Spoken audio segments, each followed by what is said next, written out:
ممبران پارلیمنٹ جنہوں نے مسجد کو شہید کرنے سے لے کر معصوم عورتوں کی عصمت دری، گھوٹالہ اور نہ جانے کیسے کیسے جرم کیے ہیں، جن میں ملوث بیشتر سیاستدانوں کو نہ تو کوئی سزا ملی اور نہ ہی انہیں پارلیمنٹ سے نکالا گیا، پھر راہل گاندھی کے آخر کون سا جرم کر دیا کہ ان کے خلاف چٹ منگنی پٹ بیاہ والی بات کی طرح کارروائی کی گئی؟ راہل گاندھی کا قصور یہ تھا کہ انہوں نے کہا تھا کیونکہ تمام چوروں کے سرنام خاندانی نام یا عرفیت مودی ہے۔ یہاں یہ بھی بتاتا چلوں کہ راہل گاندھی کا اشارہ دراصل ایک مفرور ڈائمنڈ ٹائکون نیرو مودی اور للت مودی کی طرف تھا، جو کہ انڈین پریمیئر لیگ کے سابق سربراہ تھے، جس پر ملک کے کرکٹ بورڈ نے تاحیات پابندی عائد کر رکھی۔ اب ظاہر سی بات ہے کہ راہل گاندھی کی یہ بات تو ہندوستانی وزیر اعظم مودی کے دل پر سیدھے لگی، اور پھر کیا تھا، ان کے بھکتوں نے سیدھے عدالت کا دروازہ کھٹکھٹایا۔ شاید جج حضرات کو رام کی دہائی دلاتے ہوئے کہا گیا ہوگا کہ بس آپ فیصلہ دے ڈالیں تاکہ نہ رہے گی بانس نہ بجے گی بانسری۔ جب سے راہل گاندھی برطانیہ کا دورہ کر کے ہندوستان لوٹے ہیں، تب سے پارلیمنٹ کے باہر اور اندر ان کے برطانیہ دورہ کو لے کر ہنگامہ ہی ہنگامہ چل رہا ہے، لیکن ٹیلی ویژن سے لے کر سوشل میڈیا پر راہل گاندھی کے برطانیہ دورے اور ان کی تقاریر سے کہیں ان کی حمایت میں بات ہو رہی ہے تو کہیں راہل گاندھی کو ملک کا غدار کہا جا رہا ہے۔ دراصل راہل گاندھی نے بات ہی ایسی کی جس سے حکمراں جماعت کی نیند اڑ گئی۔ کچھ ہفتے قبل راہل گاندھی نے برطانیہ دورے کے دوران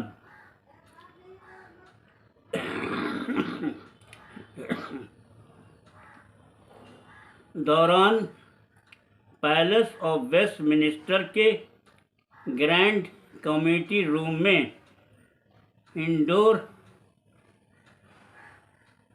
برٹش آل پارٹی پارلیمانی گروپ اور کیمبرج یونیورسٹی طلباء اور اسکالر کے سامنے ہندوستانی جمہوریت پر اپنی تشویش کا اظہار کیا تھا۔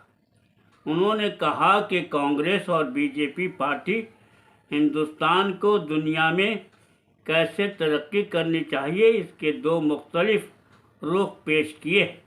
اب ہم بھارت جوڑو واک کر رہے تھے تو ہم نے لوگوں سے بنیادی طور پر 4 چیزیں: بے روزگاری، قیمتوں میں اضافہ، عدم مساوات اور خواتین کے خلاف تشدد جیسی بات سنی تھی۔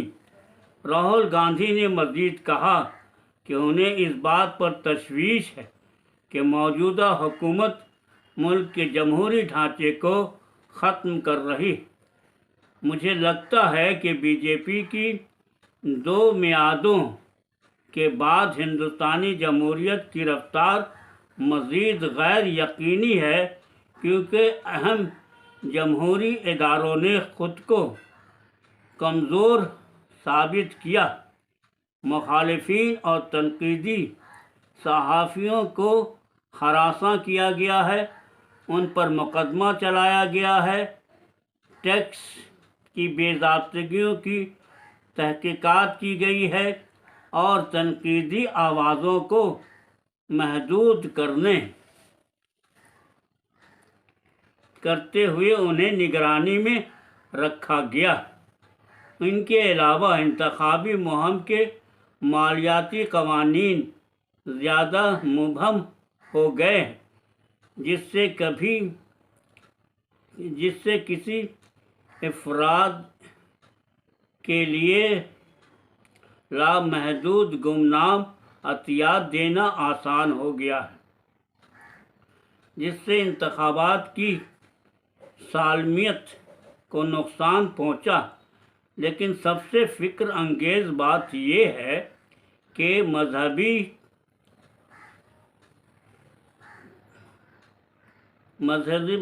تقسم اور ناراضگی شدت اختیار کر گئی ہے، جو کہ مذہبی آزادی بھی آئینی حق کو چیلنج کر رہی ہے اور قانون کی حکمرانی کو نقصان پہنچا رہی ہے۔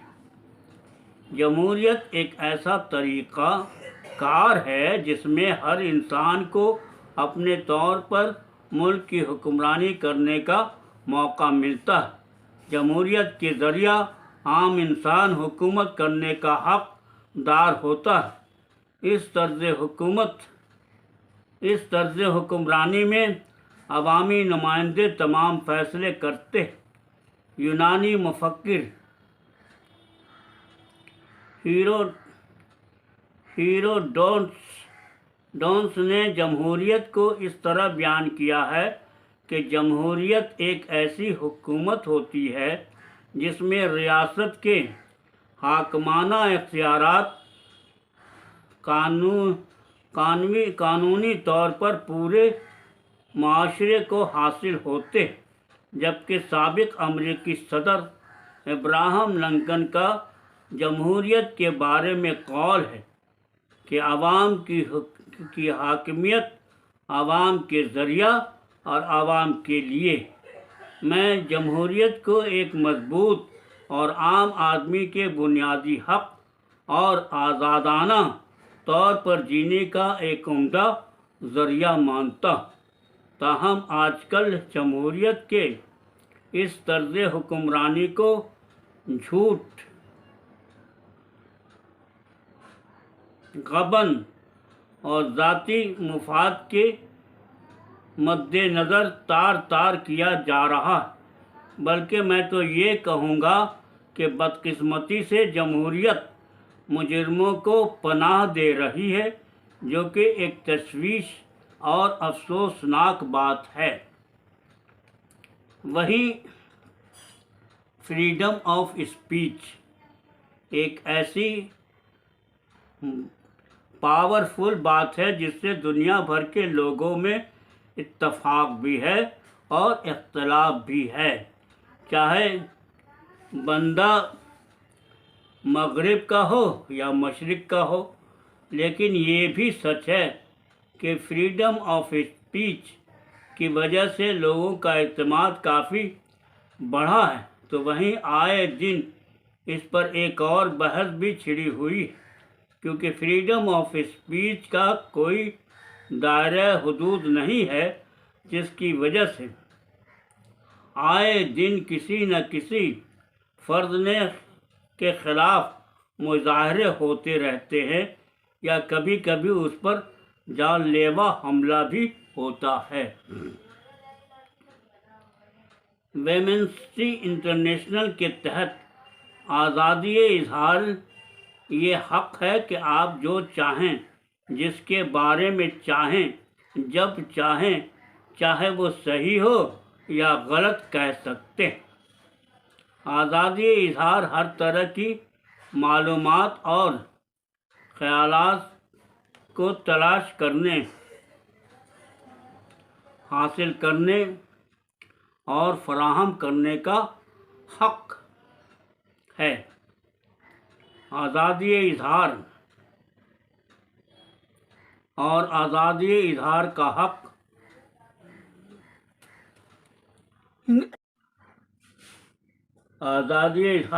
حق ہر قسم کے خیالات پر لاگو ہوتا ہے۔